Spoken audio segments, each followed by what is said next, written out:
দিদির বিয়ের মেনুতে কি কি ছিল, বর আনতে গিয়ে এসব কি ঘটলো আমাদের সাথে, আর বরকে ঢুকতে দেব না বলে ফাটিয়ে নাচ দেখালো।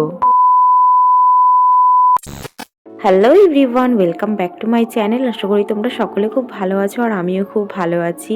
চলে আসলাম আজকে বিয়ে স্পেশাল ব্লগ নিয়ে। তো সেজে গুজে রেডি হয়ে বর আনতে যাওয়ার আগেই আমরা পকোড়া আর ফুচকা খেয়ে নিয়েছিলাম, কিন্তু পকোড়া খাওয়ার ক্লিপিংসটা নিতে পেরেছি, কিন্তু ফুচকা খাওয়ার ক্লিপিংস আর নিতে পারিনি। তাড়াহুড়ো করে 4টে ফুচকা খেয়ে দৌড় মারলাম বর আনতে, কারণ বর চলে এসেছিলো, তো ওই জন্য ফুচকা খাওয়া বাদ দিয়েই দৌড় দিয়েছি। তো এখানে বাজি টাজি ফাটানো হচ্ছিলো আর আমরা তো নাচতে নাচতে বর আনতে গেছিলাম, কারণ সাথে আমাদের ব্যান্ড পার্টিও ছিল, ওই জন্যে প্রচুর মজা হয়েছে। এখানে বাজি ফাটাচ্ছে একদিকে দাদারা, আর আমরা ডান্স করতে করতে বরকে নিয়ে আসছি। তো এখান থেকে বর নিয়ে আসার পরে তারপরে গেট ধরার একটা পালা ছিল, তার আগে বরকে বরণ করা হলো সুন্দর করে।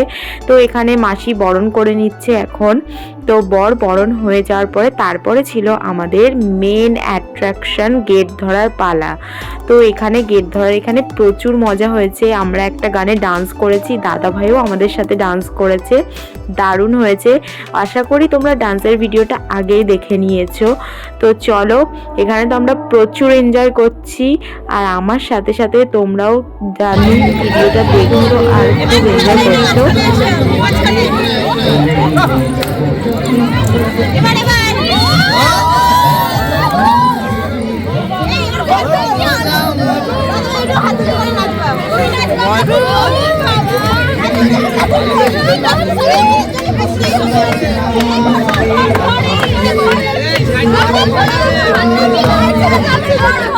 এবার পালা হচ্ছে শুভ দৃষ্টির। তার আগে দেখতে পাচ্ছ বরকে প্যাকিং করে কিভাবে দাঁড় করিয়ে রেখে দিয়েছে, আর ইয়ার্কি মারলাম, এটা একটা নিয়মের মধ্যেই ছিল। তো দেখতে পাচ্ছ দাদাভাইকে কি সুন্দর ঢেকে দাঁড় করিয়ে দিয়েছে, আর দিদিকে সবাই মিলে ঘোরাচ্ছে। তো এখানে 7 পাক ঘোরানো হয়ে যাওয়ার পরে তারপরে হবে শুভ দৃষ্টি। তার আগে কিছু নিয়ম কানুন ছিল, যেরকম প্রত্যেক এক পাকে ঘুরছে আর একটা করে ফুল দাদাভাই পায়ের কাছে ফেলছে, এটা একটা নিয়ম ছিল। তারপরে এই নিয়মটা পালন করার পরে এবার হবে শুভ দৃষ্টিটা। তো এখানে ক্যামেরাম্যান, তার মানে ফটো তোলার জন্য তো ক্যামেরাম্যান ছিলই, আর সবাই ফোনে ভিডিও করায় ব্যস্ত ছিল। তো মানে এত এর মধ্যে ঠিক করে ভালো করে যে শুভ দৃষ্টিটা তুলবো সেটাই ভালো করে তুলতে পারিনি। তো প্রথম পান সরানোটা হয়ে গেছে, আমি সব কিছু হয়ে যাওয়ার পরে তারপরে গিয়ে ভিডিওটা করলাম। এরপরে হবে মালা বদল। তো মালা বদল হয়ে যাওয়ার পরে তারপরে হচ্ছে দাদাভাই আর দিদি একটু ফটোশ্যুট করবে, ফটোশ্যুট করার পরে তারপরে বিয়ে পড়াতে যাবে।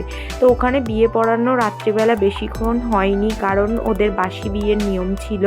তো বাসি বিয়ের ভিডিওটা খুব তাড়াতাড়ি আসবে। আজকের ভিডিওটা দেখে তোমাদের কেমন লাগলো অবশ্যই কমেন্ট করে আমাকে জানিও, আর ভালো লাগলে অবশ্যই একটা লাইক করে দিও, আর নতুন হয়ে থাকলে অবশ্যই পেজটাকে ফলো করে দিও। এর পরপর কিন্তু আরও অনেক ভিডিও আসছে তোমাদের জন্য।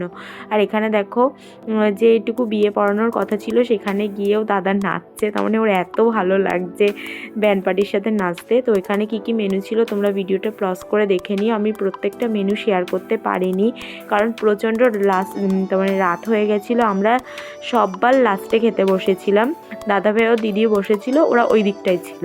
তো চলো, আজকের ভিডিওটা এই পর্যন্তই রাখবো।